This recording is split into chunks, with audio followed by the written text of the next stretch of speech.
Jangan berdiri sehingga selesai qamat. Ada orang bila nak qamat dia berdiri.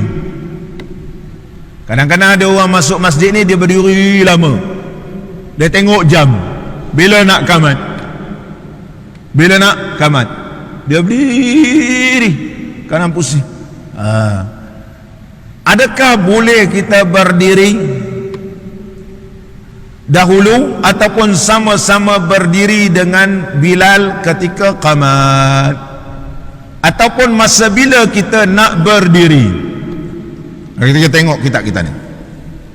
Jangan berdiri sehingga selesai qamat.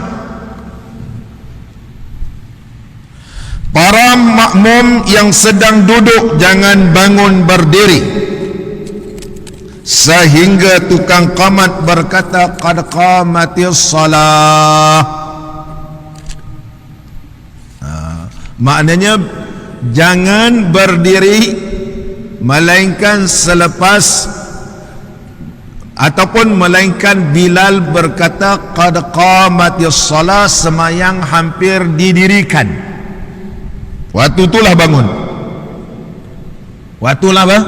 Bangun. Bukan kita bangun sama-sama dengan Bilal, ataupun kita berdiri lama macam paksa Bilal supaya qamat.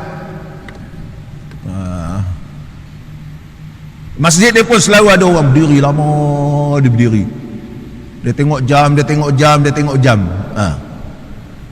Adabnya duduk. Adabnya semayang tahiyatul masjid duduklah. Duduk begitu. Semayang tahiyatul masjid kalau lama duduk gitu. Jangan berdiri lama-lama. Dan kata qil, pandangan yang kedua pula kata, jika seorang makmum orang muda yang kuat bangkit berdiri, hendak ia berdiri ketika selesai daripada qamat. Kalau tu orang muda, maka berdirilah selepas bila selesai qamat. Kalau dia ni orang muda, orang muda, maknanya saf ni disusun terlebih dahulu. Macam kita ni saf berterabur, waktu qamat baru kita nak bangun. Itu jadi masalah. Sebetulnya dalam Islam ni memang dah bersedia di dalam saf. Sudah bersedia di dalam saf. Bila dah selesai baru bangun. Baru bangun. Ini kalau orang muda, dia kata. Kalau orang dah tua-tua macam kita, dan jika ia orang tua yang lemah, orang tua kalau dah habis qamat baru nak bangun, takut imam dah takbiratul ihram, dia belum takbiratul ihram. Masa bila dia nak bangun, maka hendaklah ia berdiri ketika tukang qamat berkata qad qamatis salah. Qad qamatis salah.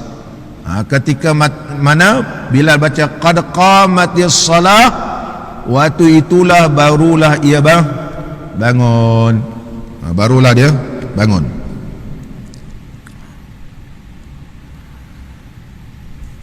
Barulah dia berdiri. Atau pada waktu yang ia mengetahui bahawa ia berdiri tegak serentak selesai qamat, supaya ia sempat bertakbiratul ihram dengan imam. Ataupun dia tengok keadaan dia, kalau dia mampu takbiratul ihram bersama dengan imam, kalau dia berdiri ni boleh bangun. Kalau lepas qad qamatis salah, kalau dia bangun pun tak sempat, boleh bangun awal.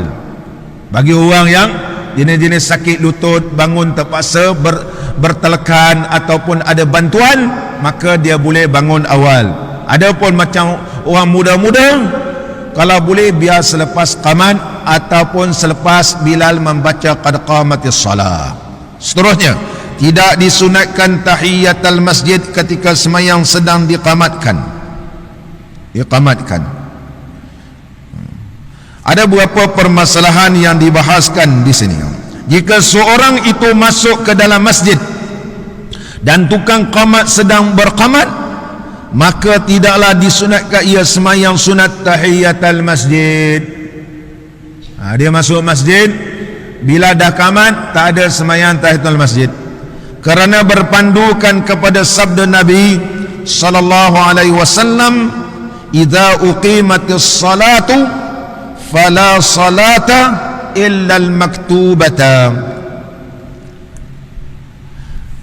Kerana berpandukan hadis Nabi sallallahu alaihi wasallam, apabila sembahyang telah diqamatkan maka tidak boleh sembahyang melainkan sembahyang fardu, melainkan sembahyang fardu.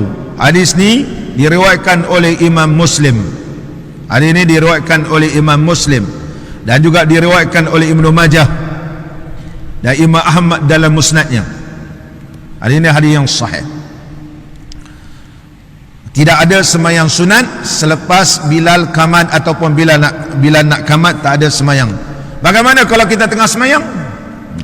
Kalau kita tengah sembahyang, kalau kita teruskan juga sembahyang menyebabkan kita tertinggal takbiratul ihram bersama imam, ya berhenti terus. Dengan adab assalamualaikum warahmatullahi, assalamualaikum warahmatullahi, terus Allah akan memberikan pahala kadar mana yang kita sembahyang. Tetapi kalau kita contohnya sempat menghabiskan sembahyang Bilal qamat ketika mana kita sujud contohnya, dan sempat kita menghabiskan sembahyang sunat yang kita lakukan, maka diteruskan, boleh diteruskan. Tetapi kalau kita baru rakaat pertama nak menghabiskan rakaat kedua, barangkali tidak sempat, maka hukumnya hendaklah dibatalkan, iaitu selesai keluar je sembahyang, beri salam, assalamualaikum warahmatullahi, assalamualaikum warahmatullahi, niat keluar sembahyang habis, begitu terus. Kalau kita dah buat satu rakaat ketika mana kita sujud, kita dah habis satu rakaat, kemudian waktu kita turun, kita boleh turun, ataupun kita dah habis satu rakaat, kemudian waktu kita sujud pertama, duduk antara dua sujud, sujud yang kedua Bilal qamat. Sebab tu kita nak sempurna rakaat kedua, Bilal qamat, kita tak boleh sempurnakan rakaat yang kedua kerana ditakuti kita tertinggal takbiratul ihram bersama dengan imam. Maka dalam bab ini ada beberapa pandangan ulama Syafi'i yang disebut oleh ulama-ulama kita, hatta dalam kitab Jawi lama pun ada dibahaskan, di antara kitabnya Wishahul Afrah, sama pengarang kitab Matlul Al-Badrain, menyebut hendaklah kita berpindah kepada sembahyang mutlak, nama dia, bukan dibatalkan, maka kita bertukar sembahyang mutlak satu rakaat, nama dia satu rakaat, bukan assalamualaikum warahmatullahi, kita duduk tasyahud akhir terus.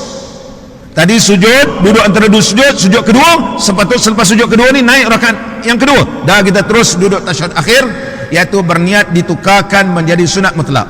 Kerana tidak akan menjadi batal seseorang itu sembahyang melainkan mengubah niat. Mengubah niat macam mana? Mengubah niat yang ada qasad dan ta'arud, mengubah niat yang ada ta'arud dan ta'yin. Tetapi kalau mengubah niat kepada sembahyang memerlukan pada qasad sahaja, tidak membatalkan sembahyang. Sebab sembahyang sunat mutlak usalli lillah, dia tak ada ta'arud dan tak ada ta'yin.